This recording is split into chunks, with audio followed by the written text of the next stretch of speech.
Let's have some fun. Let's open up the mailbag. We'll get into some Jayson Tatum slander. Am I slandering Jayson Tatum, really?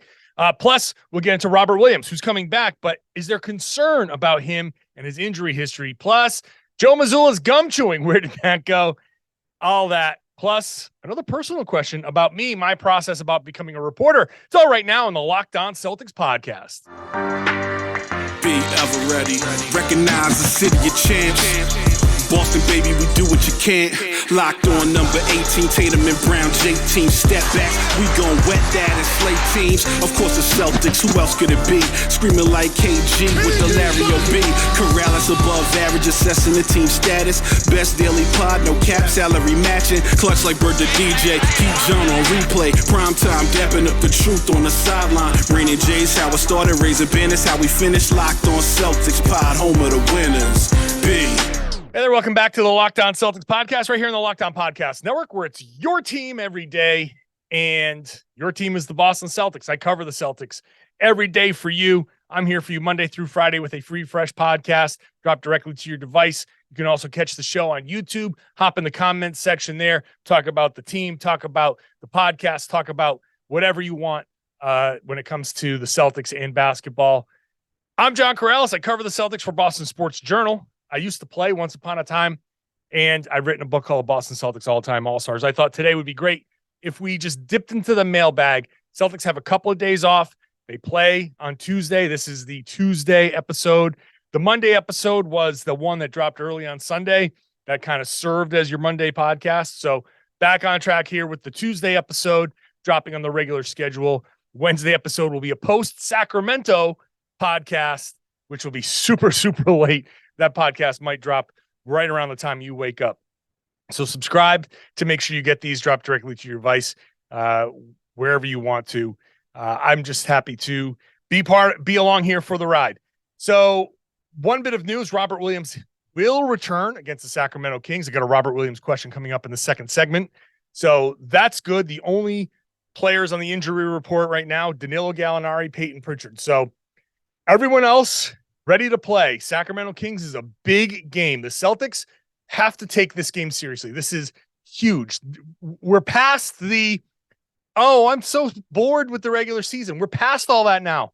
We're past it because the Celtics are now percentage points behind Philly in third place. The Celtics now have to fight for seeding. There's 10 games left. There's no more room for this stuff. So they have to fight. So let's see how seriously they take the Sacramento Kings on Tuesday night. That's going to be an interesting one. So let's hop into the mailbag. Let's just start off with Marcel, who said, hello, longtime listener. I don't have social media, but I just wanted to state that your Jayson Tatum slander is starting to reach Dennis Schroeder level proportions. Excuse me? What? Is it? Honestly, I want people to hop in the comment section right now. Tell me if you perceive this as Jayson Tatum slander. Because what I say about Jayson Tatum is based in fact, based in the criticism of a guy who was playing at an MVP level, who I said was playing at an MVP level, who I said at the beginning of the season was the leader for MVP, and who has fallen off from that pedestal. So I'm not here slandering Jayson Tatum. I have nothing against Jayson Tatum. I think he's an amazing basketball player who could be playing at an MVP level. However, he's fallen off. His shooting has fallen off, but I'm not getting on him for missing shots. I'm getting on him for taking bad shots. I'm getting on him for not playing up to his potential. I'm not here to be, rooting pom-pom waving Celtics guy. I'm just not. That's not what this is about. This is about how can the Celtics win a championship? Every podcast, every goal, every analysis that I have for this team is geared towards how are they going to win games? What did I see? What have I seen? What's going on? And how are they going to win games? How is this helping or hurting that cause? And we cannot ignore the fact that Jayson Tatum's performance has been somewhat hurtful. And the team follows Jayson Tatum's lead. It's just what it is, man. It's just what it is. So please don't misconstrue it as slander. I'm not here to slander Jayson Tatum. I want Jayson Tatum to succeed. He works hard. He's a good guy. He's good for Boston. He's, in every sense of the word, he says the right things after games. He clearly works hard. He's clearly working on his body. He's clearly a good dad. He does a lot of great things. So there's nothing to slander him about, but there's plenty to criticize him over. And Brian says Tatum's shooting is freaking me out. I fear that his wrist is injured, but the fix would put him out for the rest of the season. If all he needs is some rest, couldn't the team force him to sit out a couple of games? I've never really acknowledged the wrist thing in all of my discussions. I've never really looked at the left wrist as some sort of issue because they haven't made it an issue. It's not on the injury report. And if it's not on the injury report, then I can't really go too deep into it, because if it's not as bad for it to go on the injury report, then you know what? It's not. He's getting to the rim. He's getting to his spots. He's just not doing it consistently enough. So I don't think the wrist is the issue. Should he have sat for a couple of games? Yeah, I think he should have. I think he should have sat the Portland game. I think the Utah game would have gone a lot better for him. I think the 2 days off would have made that Utah game. Watch how he plays against Sacramento. I bet you he has a killer game against Sacramento with the 2 days off. I was hoping that he would sit against Portland because that would have given him 2 days off. I think the Celtics could have beaten Portland without him. I think he could have carried them past Utah with the extra day off and then get him through, Sacramento. He would have had 2 days off. So yeah, should he have sat? I'm hoping that when it's all said and done, that the Celtics raise a banner, hoist a trophy, take that duck boat ride, because then we can just flush a lot of these criticisms down the toilet and say, it all worked out. But I'm afraid that Tatum is going to run out of gas. I'm afraid that they played him too much. I'm afraid that the early season, when the Celtics came out of that Ime Udoka stuff, and I thought the Ime stuff was good for the team because they rallied and they came together and they went on that big stretch early on. But at the same time, I think it was, in retrospect, worse than I thought, because Joe Mazzulla reacted by playing Tatum and Brown a ton. And maybe he should have sat those guys out more. Maybe he should have played them 32 minutes a game to start. The Brad Stevens, start them playing 32 minutes and then ramp them up. I remember when Brad was coaching, we would say, should you play Jayson Tatum more? And it was like, no, it's a marathon, not a sprint. He would talk about the marathon, not the sprint, all the time. And that's I think some of that should have been relayed or impressed upon Joe Mazzulla early on. But here we are. It's too late. 10 games left. Too late for that.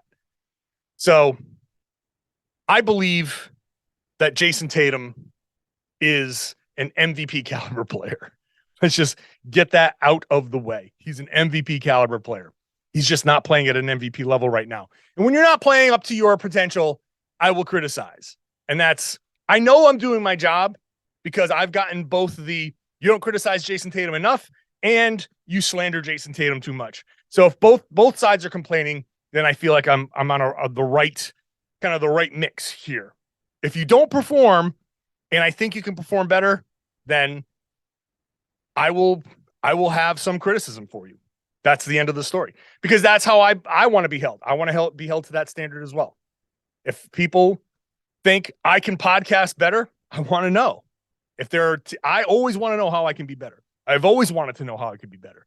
That's how I operated when I was playing. I always want to hear the criticism. I want to see the game film. Tell me how I can be better. And I will go try to be better. I'll come back with some more questions here, including the Robert Williams question, in just a minute. First, FanDuel is here. It's illegal in Massachusetts, so that means a lot of you are downloading FanDuel for the first time. Make sure when you do that, you go to FanDuel.com/locked on. FanDuel.com/locked on.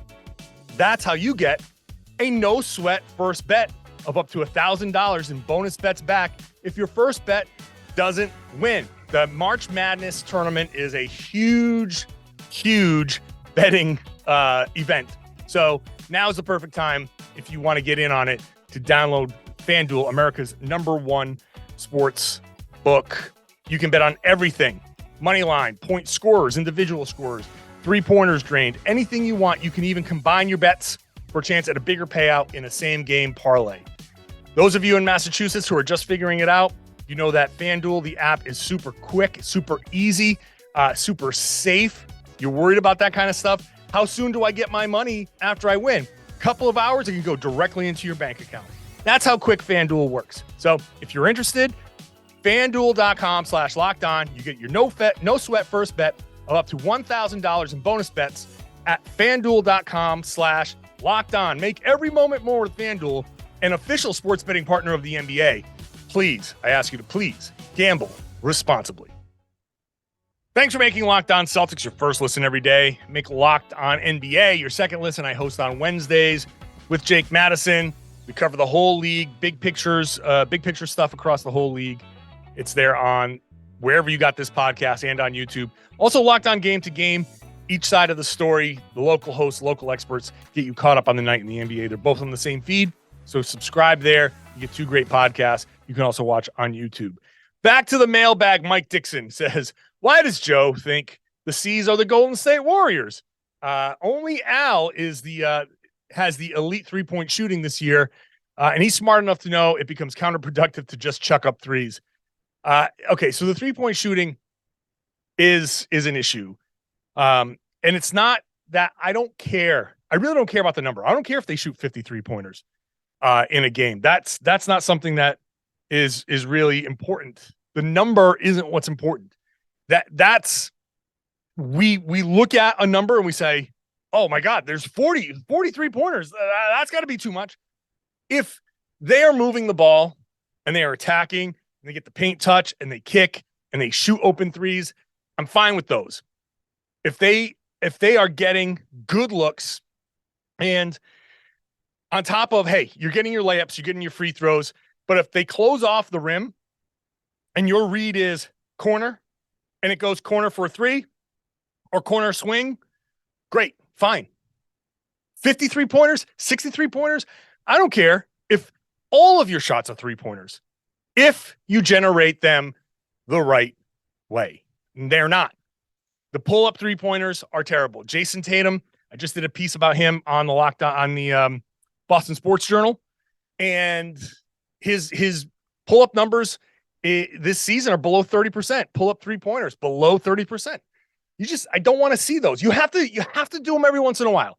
Every once in a while, you do have to take one of those shots to keep the defense honest. I 100% agree with that notion. Every once in a while, you can be like, hey, if you're not going to guard me out here, then I will step into a rhythm three-pointer. That is fine. That is fine, because if you're not being guarded, you can step into it and just take that rhythm three and feel comfortable about it. As opposed to a guy is kind of closely guarding you and you still want to take that three. I'm not, no. Somebody's got to develop that kind of like hesitation, that little head fake that I'm doing on the YouTube page. Just that little, put your hand out like you're going to go for the ball and then kind of do that head fake and then boom. You can sham got him and do that move, whatever you can do. But that, some sort of fake, something to kind of get the guy moving towards you so you can blast by him, do that. But the types of three-point shooting, the types of three-pointers they generate that's the important thing. I very rarely am worried about a number necessarily, unless it's like a shooting percentage. And you want to shoot a certain percentage from three. You want to make sure you're shooting above 36% from three. You want to make sure you're shooting above 40% from the corner. You want to make sure you're shooting above a certain number in certain situations. That's the number I'm worried about. I'm not worried about total numbers necessarily, because those don't always tell the whole story. It's about the process. It's very much that Kaizen, Brad Stevens thing where process over results. Give me the good process. The results will come. So that's the 3-point shooting. David, we all saw how deep the Celtics bench was when starters were out before the All-Star break. It's not usually done at the NBA level, but what keeps coaches from going deeper in their benches when it's clear at certain games like Houston that the regular starters just aren't in it? That's tough. That's tough because it's not like college, and you can't get into the, I'm benching this guy, and it's hard in the pros. You can't just say I'm benching Jaylen Brown or I'm benching Jayson Tatum. Can't do that. Because it opens up so many questions. It's almost better to you can play them less minutes. You can rest them an extra 2-3 minutes here and there. You can kind of play with their minutes a little bit. But at the NBA level, sometimes you've just got to stick with certain guys and hope. And hey, you can ride a guy. You can do some subs. Like, hey, Tatum, they had one game here. Which game was it? Was it the Utah game? They started the second quarter without Tatum or Brown. One of the games here on the trip, I forget. I'm losing my mind. But one of those games, they started the second quarter without Tatum or Brown. You can do that. You can give those guys added rest, and it's fine. So there are ways to kind of play with the minutes, but you can't sit a guy and say, well, it's because you didn't have it. Not Tatum, not Brown. Maybe Marcus Smart a little bit down the stretch, or in certain moments, but not your main guys. Philip, given the Celtics' inconsistency this season against average or below average teams, failure to close out games, especially currently, what do you think the future of Robert Williams is? I think he makes a major contribution to the success, but seems injury prone. Do you think Brad will move him if the C's go out in the first or second round? So I don't think the Celtics are going to look to move Robert Williams. And he does. Look, it's fair to say his availability is an issue. That's fair. However, I'm going to say that the meniscus thing is a unique situation, right? I really do believe this, and I'm going to give Rob a little bit of slack here. He tore his meniscus. He tried to come back as quickly as possible to help the Celtics in the playoffs. He tried to recover again in the offseason, and it didn't work. So they went with another surgery to clean things out. So he didn't get hurt again. It's just he didn't let the knee fully heal the first time around. And to me, that's different. Because if you're going to call him injury prone, it suggests that he got hurt again. And he didn't when it comes to the knee. He didn't hurt the knee again. It's just by coming back in the playoffs to try to help the Celtics win a championship, which I thought we were giving guys credit for trying to play through stuff. I thought everybody wants this big warrior mentality of I'm playing through these injuries and I'm going to drag my leg and do everything I can to go play. Well, that's what he did. And this is the price that he paid. He paid the price of another surgery that cost him the first few months of the season. He came back in December, and the ramp up has been slow because of the just working him back in and the style of play. Things have changed. New coach, new style. There's a process there. Now here comes the bad luck. He lands on somebody's foot. He sprains an ankle. Everybody sprains an ankle in playing basketball. Everybody does. I've sprained my ankle, a dozen times, at least, probably more. Guy is running, gets fouled, pulls a hamstring. Hamstring issues happen all the time. People strain hamstrings all the time playing basketball. So is that, oh my God, he's injury prone. Look at him. He sprained his ankle. That to me is just normal course of playing basketball. Anybody at any time can sprain an ankle. Anybody at any time can strain a hamstring. Happens. So I'm pushing back on this notion that he's injury prone. I don't think he's injury prone per se. Now, there were some questions about the left leg because that's where the hip issues used to be, and there were some issues there. It's the knee. I do have a little bit of a concern about, hey, is the left leg, is there something physiological about the left leg? But I don't think it's enough to get him out of here. I don't think it's enough to force the team to move him. He's on a good contract. If there are any concerns with Rob, then maybe you just change how you use him. Maybe he just becomes a bench player. Maybe he can only play 25 minutes a game, and that's it. And so you have to change. Maybe you have to find a way, make a trade to bring somebody else in to help. But he's so good. He's so good at some of the things that he does that I don't want to just dump him. Because when he's good, when he's healthy, man, he can be very, very impactful. He's so unique that I'm not going to just say, give him up. I'm not. So I think he stays. I think people need to calm down about him. Okay? Too much of the, when he sprained an ankle, people go, see? Like, no, see. People sprain their ankle all the time playing basketball. That's not unique to him. That's not some indictment on him and his body. That happens. Let the knee thing. I hope the knee is 100%. At this point, with all the time off, I'm hoping it's 100%. So from there, this other stuff, right now, I'm chalking it up to bad luck. All right, let's take a second here. We'll come back. We'll answer your question about Damon Stoudemire leaving. I got to ask a question about Joe Mazzulla chewing gum. All kinds of fun stuff. We'll go a little off the rails next. Wrap up the mailbag here. Meriden,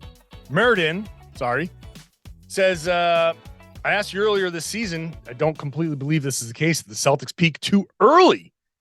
I don't know. I don't know if the peak too early thing is that's not, I don't think that applies to the beginning of the season. You could ask if the Milwaukee Bucks are peaking too early.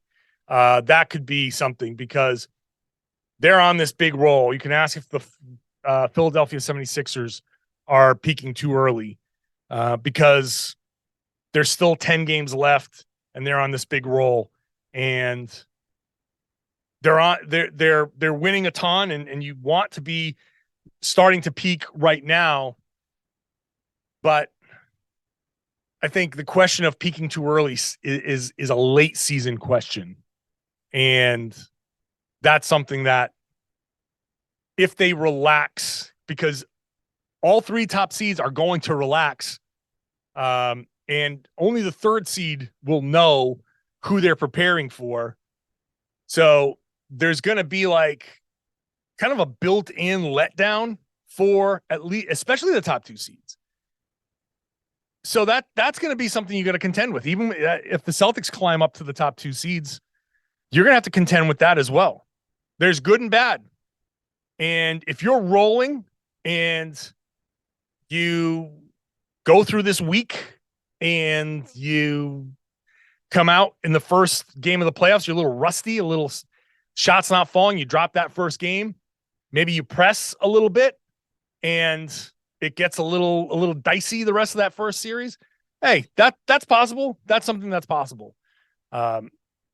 I mean, I'd rather be the Bucks right now than the Celtics, but you can ask that question. I don't think November is a peaking too early thing. I think they had their role. It was fueled by the Ime thing. They banded together. They put a lot of the noise out and they just went out and hooped. And it was great. It was great. And then they kind of said, "Oh, all right, we're good now." They relaxed a little bit, and it's tough to get that back. Does that qualify as peaking too early? No, I think that's just the way the season goes, ebbs and flows of the season. So again, I think a peaking too early question is a late season question. I got a question here about Damon Stoudemire from Knicks. Should we read something into him leaving late in the regular season to go coach a team that's done for the year? Has any other assistant coach ever left an NBA team that he's supposed to be ramping up for a deep playoff from to go be the coach of a college team that's already done for the summer? Yeah, happens all the time. I mean, it happens all the time. Assistant coaches go into their I think it happened to, didn't Micah Shrewsbury leave to go coach Penn State? Didn't he leave to go do that in the middle of a season? This happens all the time. I would read nothing into this because the college team isn't done for the summer. This is where you start to do your work. This is where you start to recruit. And if you just get hired, March, season's over. This is when the coaching searches are on. They just hired Rick Pitino at St. John's. This is when college coaches get hired. March, April. If an assistant coach wants a head coaching job, this is the time that they go do it. And they're not going to wait. They're not going to, mess around. Carol Lawson. She left in the middle of a season, at the end of the season. Remember, the Celtics were in the bubble. And she left to go coach Duke women's basketball. So it happens all the time. I read zero into this. Heather, let's have some fun. Heather, is there a direct correlation between the downward trajectory of the Celtics this season and Joe Mazzulla quitting chewing gum on the sideline? Can you please analyze the stats for us? It's funny. I remember Jayson Tatum joking around about Joe Mazzulla chewing gum on the sidelines. That was like the biggest thing. He just chewed like chomp, chomp, chomp, chomp, chomp. And it was a relentless chewing of the gum. And then one day it stopped, and I don't think anybody noticed. Well, I'm sure people noticed, but none of us, I didn't pay any attention to it. He just stopped, and it just, I don't know if he was sick of talking about it. He probably was, because media had brought it up. Jayson Tatum referenced it in a post game, and he was probably like, you know what? If people are going to focus on me chewing gum, then I'm going to stop chewing gum, because I don't want to be distracted by everything. I'm sure that's how it went. I haven't talked to him about it, but I'm sure he wanted to focus on basketball. And because it became a topic, I mean, somebody started a Twitter account, Joe Mazzulla's gum or something like that. Like, that's too much. And he probably said, no. I'm not dealing with this crap. It's stupid. So I'm moving on. And he stopped chewing gum. All right, let's wrap it up. William asked me a two-part. It's a personal question, which I don't mind these at all. I like ending on these. These are fun. Two-part question. How was the process for you when you transitioned into being a reporter from being a player? And how has that helped you? Also, how hard is it to separate your fan feelings from your reporter instincts if you're a fan of any team? I also want to say, I look forward to starting your day with you and Tom. I didn't mean to read the compliments. I tried to filter those out, but thank you, William. Appreciate it. I'm sure Tom appreciates that too. Although I don't know, maybe Tom doesn't. Wouldn't put it past Tom to be unappreciative. Actually, he is. Tom's a good dude. I can't even pretend to have him be a jerk in my fake scenario here. All right, William. So it's important to realize that I didn't go from being a player to being a reporter. My playing days were a long time ago. I turned 50 this year. My playing days were when I was in my early 20s, and it's been a long time since then. So the process has been very gradual. My kind of path towards becoming a reporter has actually been a very long route where I was actually working behind the scenes in television. I worked at Channel 7, WHDH in Boston, WBZ in Boston for like 9 years. I went to NBC in New York and Fox 5 in New York. And I've done a lot of different things. I've created shows. I've produced newscasts. I've produced lifestyle shows. I've reported. I've done feature reports. I've done live reports. I've done all those things. I haven't anchored a show in prior to this, but I anchored a show, our draft coverage on Locked On when we did the draft coverage a few years ago. And that was a big, like 5-hour straight on the anchor desk. Just that was wild. I was anchoring that. So I've done a lot of different things. So the process of, coming to a beat writer, beat reporter has been kind of interesting.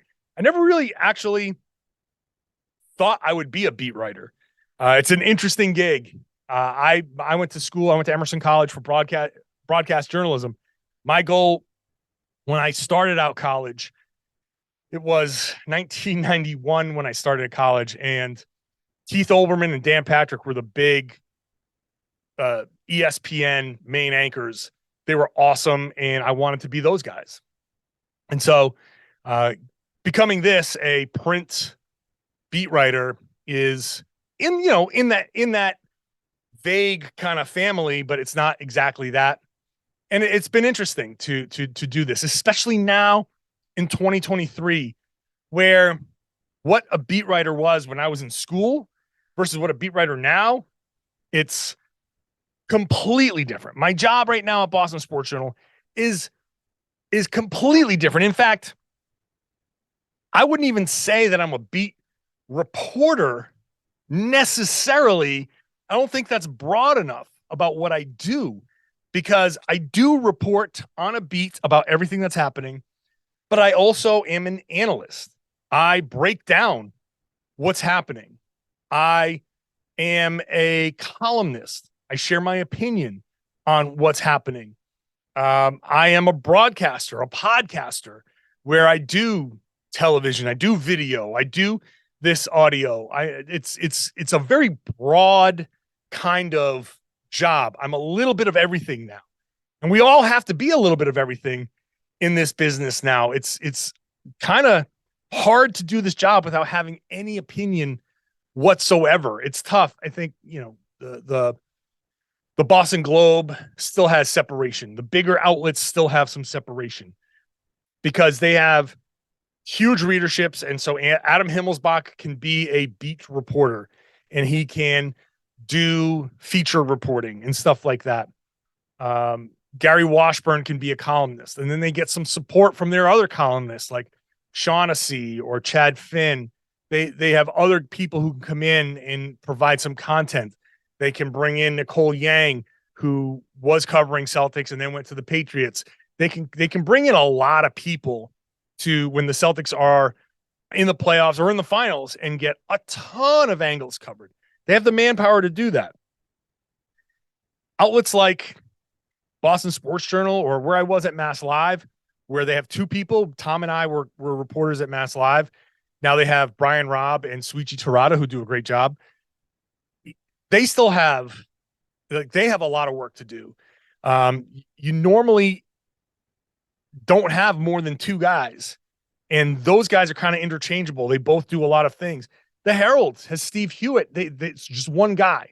The Athletic has two guys. But Boston Sports Journal has just me. So we have to do a lot of different things. So the process of becoming a reporter, whatever you want to call us now, it's an interesting kind of time of year or just interesting climate, I guess is the best word. So how do you separate fan feelings from reporter instincts? It's just, you have to do it. You just understand that, as I said on a prior mailbag, and I say it all the time when something like this comes up, my number one loyalty is to the game of basketball. So I don't care what jerseys are running around in front of me. My priority is the game of basketball. And I'm covering the Boston Celtics. I grew up in Rhode Island. I grew up watching Larry Bird and Kevin McHale. And I've said this before, Kevin McHale was my hero. And I owe everything that I have in part to Kevin McHale for making me good enough at this game to get to this point. At the same time, my priority is basketball. My loyalty is to basketball. And I hold the Celtics to a standard that I have set. What is great basketball? And that's where everything comes from. What is great basketball? What is winning basketball? And so how do I separate fan feelings from everything else? Just holding the team to that standard. And for example, I like Marcus Smart. I've said before, I judge players on what I've liked to have played with this guy. And Marcus Smart's a guy I would kill to have Marcus Smart on my team. If I was a player on the Celtics and Marcus Smart was a free agent and my contract was up, I would take less money so they could sign Marcus Smart. That's how much I want to play with Marcus Smart. At the same time, I have to be real. When he's not playing well, I have to say it, or my credibility's shot. I can't just sit there and just say Marcus Smart is doing great when he's not. Now, I think sometimes he's playing better than it seems, and people criticize him for stuff that it's not really fair to criticize him for stuff. But my loyalty is to the game of basketball. That's my priority. Are you playing good basketball? If you are, then great. If you're not, then I got to say something. And that's the end of it. It doesn't matter. It doesn't matter who you are. It doesn't matter. Joe Mazzulla. If I don't think he's coaching great basketball, then I'm going to say it. And maybe I'm wrong, but I have my opinion and I have my standard, and that's what I'm holding him to. And if I'm wrong, I'll say so, but none of it's personal. I walk into that locker room every day. I walk into that locker room and guys can say whatever they want to me. If anybody has heard something on the podcast, if anybody's seen something that I wrote, I'm there. People can say stuff to me and no one has. I'm trying to be fair to the game. And I say things if it's critical. Jayson Tatum. Let's bring it full circle. I don't think Jayson Tatum can come to me. If he wants to, he can. But I don't think he can come to me and deny the stuff that I'm saying. He might have added perspective. He might say, you shouldn't be saying some of this because of these things that you don't know. And if that's the case, then tell me and I'll adjust. The more information I get, the more that influences what I think, how I think things are going. But I'm not speaking on a turn by saying your pull-up jumpers are terrible. The numbers are terrible. Your ISO game is terrible. You're not a good isolation player. The numbers prove it. He's scoring 40% of the time in isolation. That's 53rd percentile in the NBA. Middle of the pack. Average at best. What do you want me to say? The numbers are what they are. We see what we see, man. So that's where my priority is. That's why I can separate fan feelings. And that's it. Now, as a podcaster, for you listening about the Celtics, yeah, I'm geared towards the Celtics winning. When the Celtics win, I'm trying to match your energy. When the Celtics lose, I will match your energy. If the Celtics win a championship, I will match that energy too, because that's something to celebrate. But basketball, number one. Basketball first, teams, personal stuff, that falls way behind. All right, I hope you guys have enjoyed the podcast. Long final answer there, but hope you enjoyed it. And tomorrow, again, Celtics Kings, that starts at 10 o'clock Eastern. I'm not with the team out west, so that podcast will be late. It may be shorter, depending on what my energy level is at that point, but we'll see. So if it's, I will apologize in advance. If it's not as long, maybe I'll have to save some of the bigger topics because there's another 2 days off. And, I'll get into it in the next podcast. So just prepare yourself for that. I'll do my best, but that'll be a late night. So subscribe wherever you get your podcasts. Watch the show on YouTube. Hop in the comments section. Let me know what you think. Tell me what your reactions are to my answers. And share the podcast. Tell everybody you know they should be listening to and watching the Locked On Celtics podcast here on the Locked On Podcast Network. Your team every day.